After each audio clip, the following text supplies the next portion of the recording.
Eu sou Mônica Abreu, do coletivo Somos Todos Colônia de Hanseníase, e eu falo de Minas Gerais no dia 25 de março de 2021.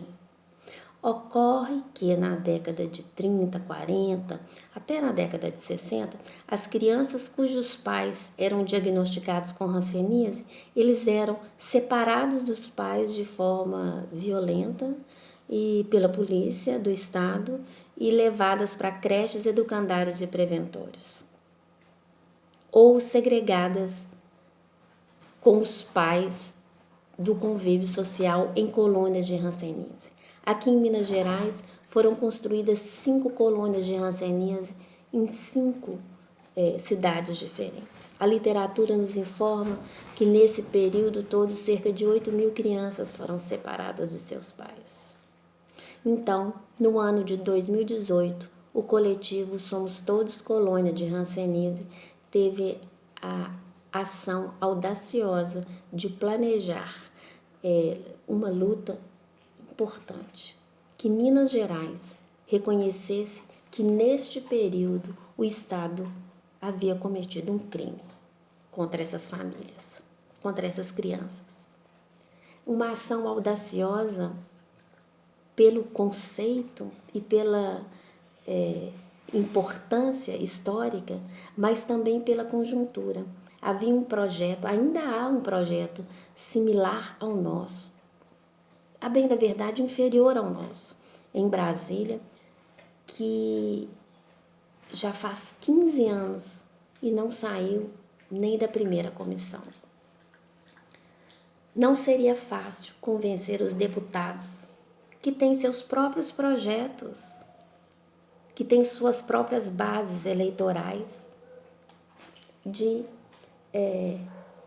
abraçar o nosso sonho.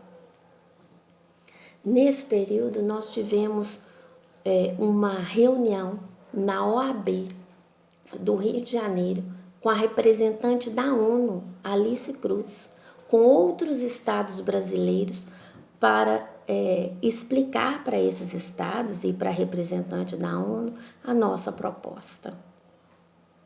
Claro, se Minas fosse vitoriosa, seria exemplo para os outros estados. Com essa e outras ações, nós ganhamos o respeito e o apoio dos deputados. A nossa proposta foi abraçada pelo deputado Jorge, que entrou com um projeto de lei 4828/2018 na Assembleia Legislativa e começou a tramitar nas comissões, no plenário. E ganhou, inclusive, o apelido carinhoso do deputado João Leite de O Pedido de Perdão de Minas. O nosso projeto ganhou esse apelido muito carinhoso e muito sensível, o Pedido de Perdão de Minas. Felizmente, o projeto foi aprovado na Assembleia Legislativa, mas precisava ser sancionado e regulamentado pelo governador. E eu gosto de dizer que, mesmo tendo sido derrotado nas eleições, o então governador Fernando Pimentel sancionou e regulamentou a nossa lei.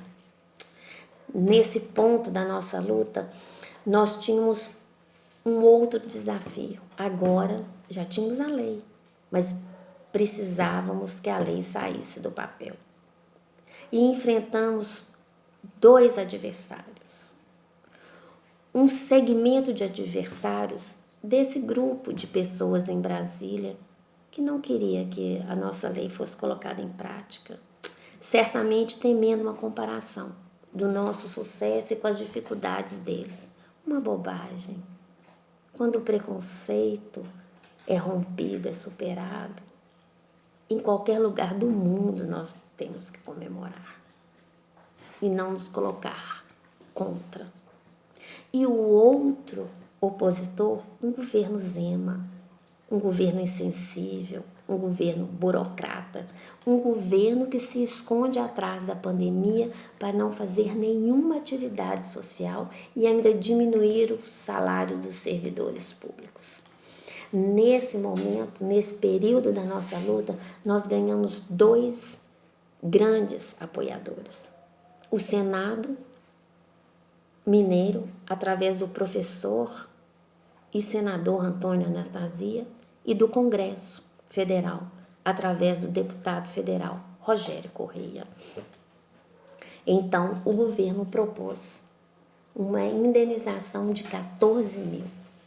O coletivo Somos Todos Colônia reuniu e discutiu esse valor.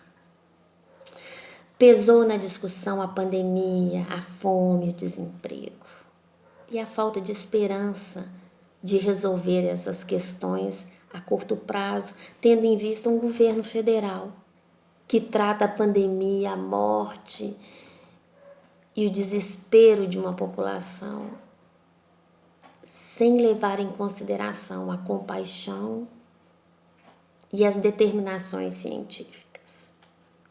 Então, os beneficiários aceitaram essa proposta do governo de 14 mil e decidiram: nós vamos aceitar, mas vamos continuar lutando.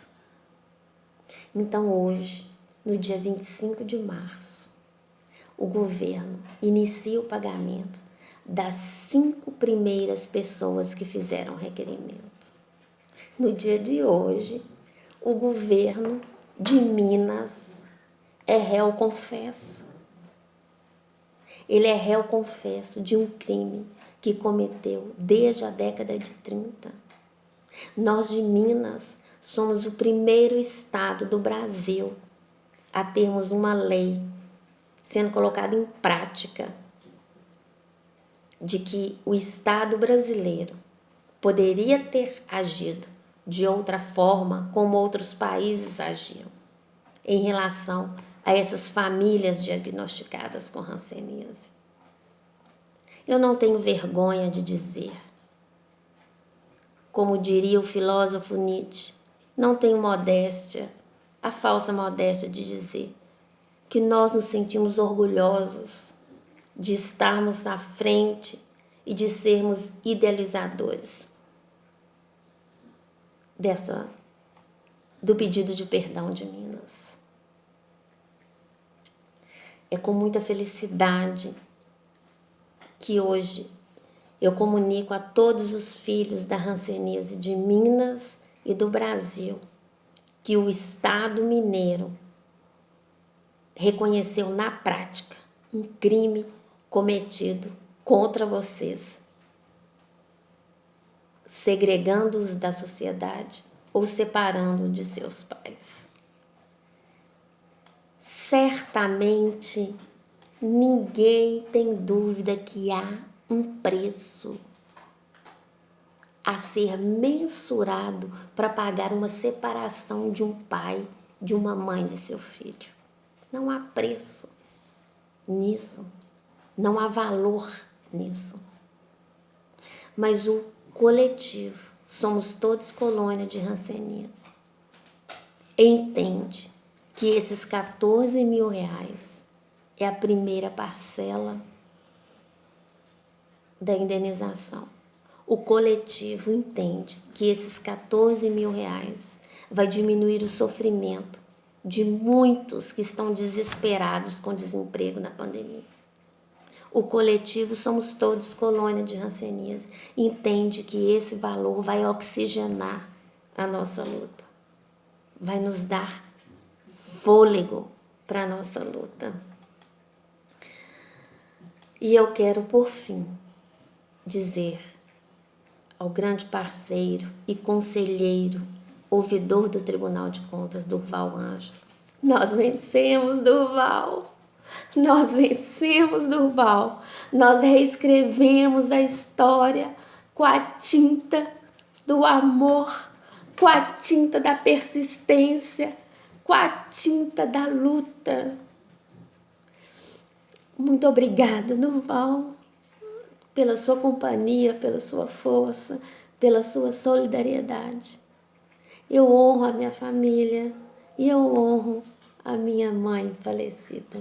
Um abraço, Mônica Abreu.